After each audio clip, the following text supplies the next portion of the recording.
Elmi araşdırmalar nəticəsində sübut olunub ki, Ramazan ayının ən mühüm ibadəti sayılan oruc orqanizm üçün çox faydalıdır. Həzm problemlərini aradan qaldırır, psixoloji cəhətdən müsbət təsirə malikdir. Bu videomda sizləri orucun səhhətimizə təsiri ilə tanış edəcəm. 1. Arıqladır. Oruc sağlam şəkildə arıqlamağa kömək edir və bu fakt elmi olaraq sübut olunub. Oruc zamanı orqanizmdə toplanmış yağlar yandırılmağa başlanır. Günümüzdə idmançılar da arıqlamaq üçün müntəzəm şəkildə oruc tutur. 2. İnsulin. Araşdırmalar göstərir ki, oruc insulin səviyyəsinə müsbət təsir göstərir. İndiyə qədər aparılan elmi tədqiqatlarda məlum olub ki, oruc Ramazan ayından sonra da qanda şəkər səviyyəsinin tarazlaşmasına nəzarət edir. 3. Metabolizm. Oruc metabolizmin sürətlənməsinə yardım edir. Həzm sisteminin dincəlməsini təmin edərək kaloriləri daha sağlam yolla yandırır. Həzm sistemi pozulan şəxslərdə oruc qidaların enerjiyə çevrilməsi və yağ yandırılması prosesinə müsbət təsir göstərir. Müntəzəm şəkildə oruc tutmaq metabolizm sağlamlığına faydalı olduğu kimi bağırsaqların da funksiyasını yaxşılaşdırır. 4. Ömrü uzadır. Az yemək ömrü uzadır. Aparılan elmi araşdırmalar bəzi mədəniyyətlərdə rast gəlinən pəhrizlərin və orucun ömrü uzatdığını irəli sürüb. Həyatı qısaldan ən mühüm amillərdən biri də metabolizmin yavaş işləməsidir. Orucluq metabolizmi sürətləndirərək ömrü uzadır. Bununla yanaşı həzm sistemini normaya salır.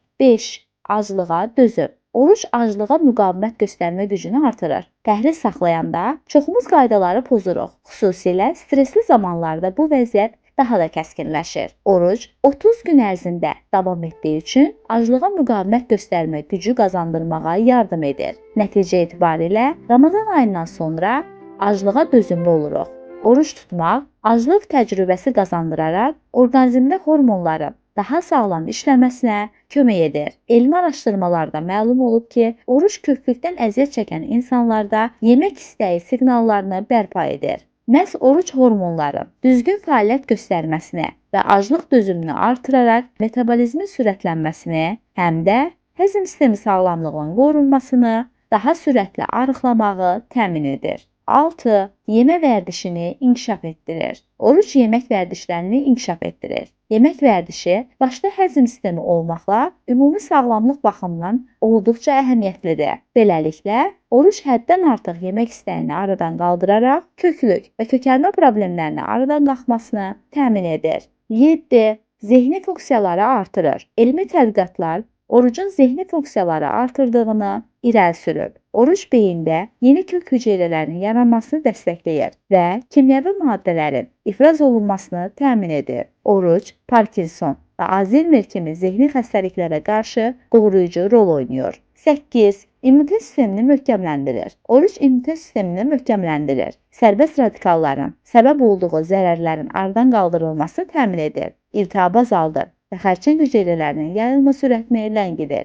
Elmi tədqiqatlara görə heyvanlar təbiətdə xəstə olanda yeməyi azaldır və dincəlir. Beləliklə, oruc prosesində bədən sağlamlığına mənfi istiqamətdə təsir edən infeksiyalar azalır. Oruc immun sisteminin bədəni bir çox xəstəlikdən qorunmağa yardımcı olduğu kimi, bəzi xəstəliklərin müalicəsinin sürətlənməsinə yardım edir və bədən üzərindəki nəzarət sistemini artırır. 9. Oruc ümumi sağlamlıq baxımından olduqca faydalı olduğu kimi, orqanizmin ümumi təmizliyi üçün də ciddi əhəmiyyətə malikdir. Həzm sisteminin təmizlənməsi bilavasitə olaraq bütün orqanların təmizlənməsini təmin edir. Bədən ac olaraq qaraciyər və böyrəklərdə toksinləri xaric edir və beləcə dərinin təmizlənməsində də rol oynayır. 10. Ruhi şəfası. Psixologiya sahəsində 21-ci əsrin ən görkəmli həkimləri arasında göstərilən Otto Buchinger orucun əməliyyatsız, ən önəmli bioloji müalicə üsulu olduğunu sübut edir. İnsan cismani və ruhi varlıqdır. Fiziki xəstəliklərin müalicəsi üçün həkimlər başda yoga olmaqla bir çox idman növü və meditasiya üsullarını təklif edir. Amma bunlardan ən təsirlisi orucdur. Oruc tutan adam həm ruhən, həm də fiziki baxımdan sakitdir. 11. Psixoloji təsirləri. Oruc çətin şərtlərdə bədənin müqavimətini artırır. Oruc hər səhər Allahla bir növ müqavilə bağlamaq deməkdir. Orucun şərtlərinə əsasən şəxs günün müəyyən saatlarına qədər heç bir qida qəbul edə, dilinə pis sözlər gətirə bilməz. Habelə digər vacib qaydalara əməl etməlidir. İftar isə ruhən zirvənin yaşandığı andır. Çünki verilən söz tutulur və mükafat olaraq müqavilə şərtlərinə əməl etmiş şəxsin mənəviyyatı zənginləşir. Bu səbəbdən ruh xoşbəxtdir. Gözəlliyə və sevinci demək olar ki, hamı paylaşır, amma çətinliyə hər kəs yaşamaq istəmir. Oruc cəmiyyəti aclıqla sınağa çəkərək müthiş birlik yaradır və cəmiyyətin bağlarını gücləndirir. Oruc eyni zamanda pis, incidən dağıdıcı çıxışlardan, sözlərdən və söyüşlərdən də uzaq durmağı tələb edir. Digər ruhi müalicələrdən fərqli olaraq oruc insanın zehninin pis əməllərdən təmizlənməsini qarşısına məqsəd qoyur. Oruc tutarkən yavaşlayan maddələr mübadiləsini pozmaq və boş mədəni saatlarla yükləmək düzgün deyil. Oruc tutarkən qidalanmaya xüsusi diqqət yetirmək lazımdır. Əks halda mədə-bağırsaq problemləri meydana gələ bilər. İftarda nə yeməliyik? Maye qəbul etmək vacibdir. Maye dəstəyi gün ərzində saatlarla susuz qalan bədənimiz üçün həyati əhəmiyyət daşıyır. İftardan sonra gün ərzində sahura qədər içməli olduğumuz 2-3 litr su qəbul etməlisiniz. Ramazan ayında çay və qəhvədən çox istifadə etməyin. İftarda daha çox kompot içmək tövsiyə edilir. Mineral su da elektrolit itkisinin qarşısını almaq üçün mühüm dəstəkdir.